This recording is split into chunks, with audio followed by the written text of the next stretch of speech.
நான் டாக்டர் ரேகாராவ் வல்சரவாக்கத்துல இருந்து பேசுறேன். இப்போ நீங்க எங்க வீட்டுக்கு எல்லாரும் வந்திருக்கீங்க, ரொம்ப சந்தோஷம். இது மூலியமா நீங்க பார்க்க போறது என்னன்னா, நவராத்திரியுடைய 9 நாள் கொலுவுடைய கான்செப்டை தான் நீங்க எங்க வீட்டில் வந்து பாக்குறீங்க. இதை நான் ஒரு 10 இயர்ஸா நான் இதை வச்சுக்கிட்டு இருக்கேன். இவங்க வந்து என்னுடைய டாட்டர், இப்போ காலேஜ் செகண்ட் இயர் படிக்கிறாங்க.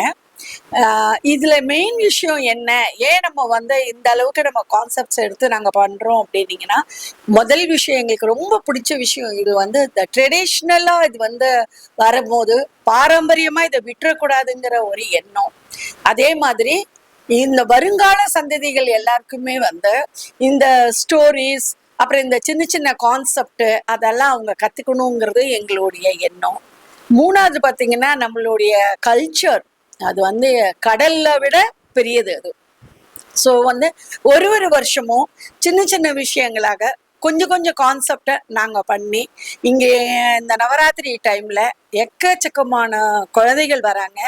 அவங்களுக்கு இந்த ஸ்டோரிஸை நாங்கள் சொல்றதுலையும், இந்த கான்செப்ட்ஸ் பற்றி அவங்க தெரிஞ்சுக்கிறதுலையும், கடவுளுடைய பேர்களை அவங்க கேட்டு எங்ககிட்ட தெரிஞ்சுக்கும் போது அதில் வந்து அடையக்கூடிய சந்தோஷம் பார்த்தீங்கன்னா அவ்வளோ ஒரு மிகப்பெரிய சந்தோஷம். ஸோ இந்த 10 நாளுங்கிறத வந்து நாங்கள் வந்து 14 நாள் 15 நாளாக கொண்டாடுவோம்.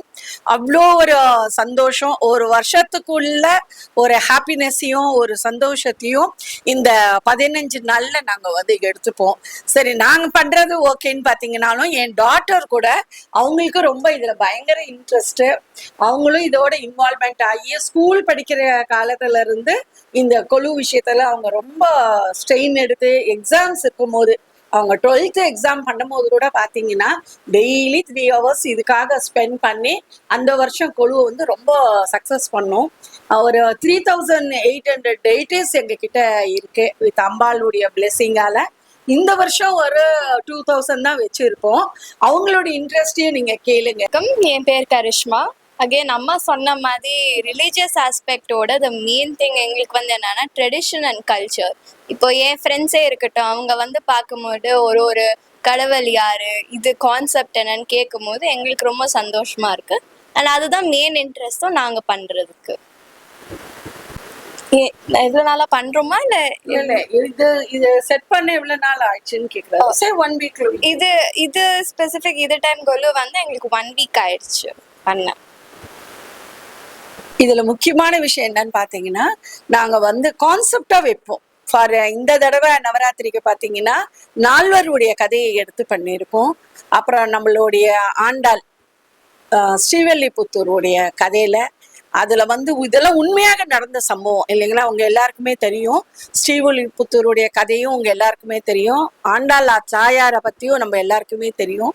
அதனால ஆண்டாள் தாயாரை எடுத்து அவங்களுடைய சின்ன சின்ன விஷயங்கள் நாங்கள் வந்து பண்ணியிருக்கோம்.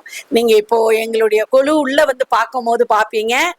ஸ்ரீவல்லிபுத்தூர் பால்கோவா வச்சிருக்கோம், மாடப்புறத்துடைய மாடுகள் வரதை வச்சிருக்கோம். அம்பாள் வந்து யூஸ் பண்ண அந்த கண்ணாடி நம்ம ஸ்ரீவில்லிபுத்தூர்ல பார்ப்போம் இல்லைங்களா, அந்த கண்ணாடியும் இங்க வச்சிருக்கோம். அந்த மாதிரி சின்ன சின்ன விஷயங்கள் அம்பாள் சம்பந்தப்பட்ட விஷயங்களை வந்து நாங்க வந்து ஸ்ரீவில்லிபுத்தூர்ல வந்து வச்சிருக்கும் போது இங்க வரக்கூடியவங்க நம்ம சின்ன வயசுங்க அப்படின்னு நம்ம சொல்ல முடியாது, வயசுல பெரியவங்க கூட ஸ்ரீவல்லிபுத்தூர் போகாதவங்க கூட இங்க வந்து பார்க்கும் போது அந்த கான்செப்டை ஃபுல்லா நாங்க எக்ஸ்பிளைன் பண்ணும் போது அவங்களுக்கே அவ்வளவு சந்தோஷமா இருக்கு. ஓ, ஸ்ரீவல்லிபுத்தூர் கோயில் உள்ள போனா இவ்வளவு விஷயங்கள் இருக்கான்னு. அதுக்கு பக்கத்துலயே நாங்க ஸ்ரீரங்கம் பண்ணியிருக்கோம். ஏன்னா அம்பாள் வந்து ஸ்ரீவில்லிபுத்தூர்ல இருந்து ஸ்ரீரங்கம் போய் தான் சுவாமியோட ஐக்கியமானது. அதனால அந்த கான்செப்டாக ராமானுஜரும் அங்க உள்ள சக்கரத்தாழ்வாரும் நம்மளை விட்டு போன வருஷம் போன ஆண்டாள் அந்த யானை அவங்களையும் நாங்க வந்து ஞாபகமா இங்க வச்சிருப்போம். அப்புறம் ஒரு வில்லேஜ் கான்செப்ட் பண்ணியிருக்கோம். இந்த எல்லா வருஷமும் நாங்க வில்லேஜ் பண்ணுவோம். அதுல வயல் இருக்கும், பக்க கிராமத்துல என்னெல்லாம் இருக்குமோ எல்லாமே பண்ணியிருப்போம். இந்த வருஷம் பாத்தீங்கன்னா கொஞ்சம் கம்மியா தான் நாங்க கிராமம் பண்ணியிருக்கோம்.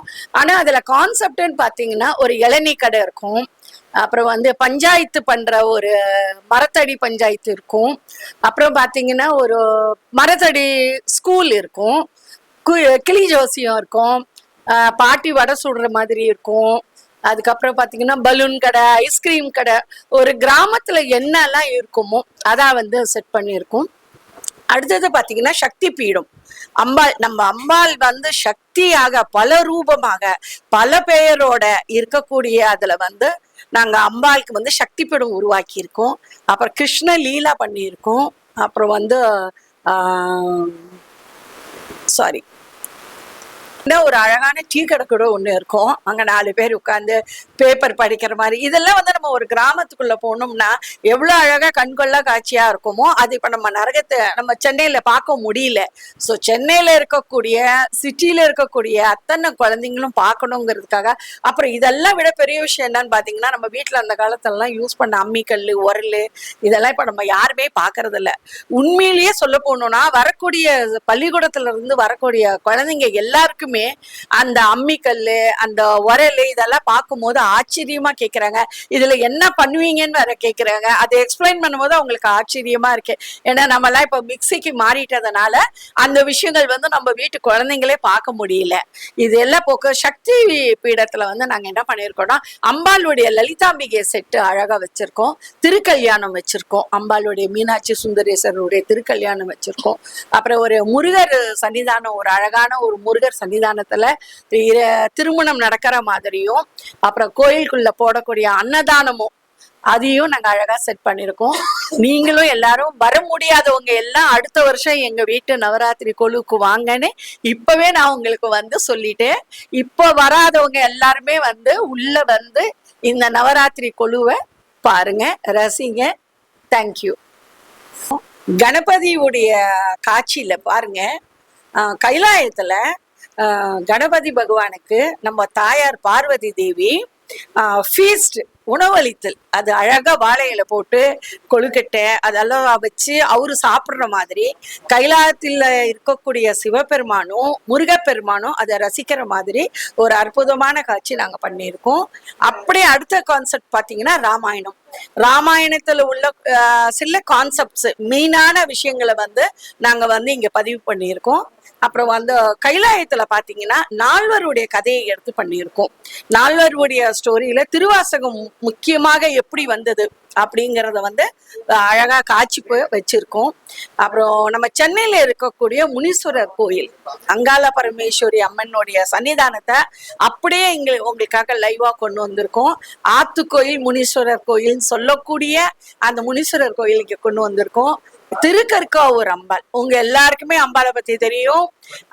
பிரெக்னெண்டா இருக்கக்கூடிய பெண்களும் குழந்தை வேணுங்கிற பெண்களும் அம்பாள் தாயார மனசார நினைச்சு வேண்டுதல் பண்ணி அங்க கோயில்ல கிடைக்கக்கூடிய அந்த நெய்யை எடுத்து அவங்க வயிற்றுல பூசிட்டு வரும்போது அவளுடைய பரிபூர்ண கடாட்சியம் நமக்கு கிடைச்சு அழகான ஒரு குழந்தை நம்ம கைக்கு கிடைக்கிறதுக்கு அவ அருள் புரிவா இல்லைங்களா.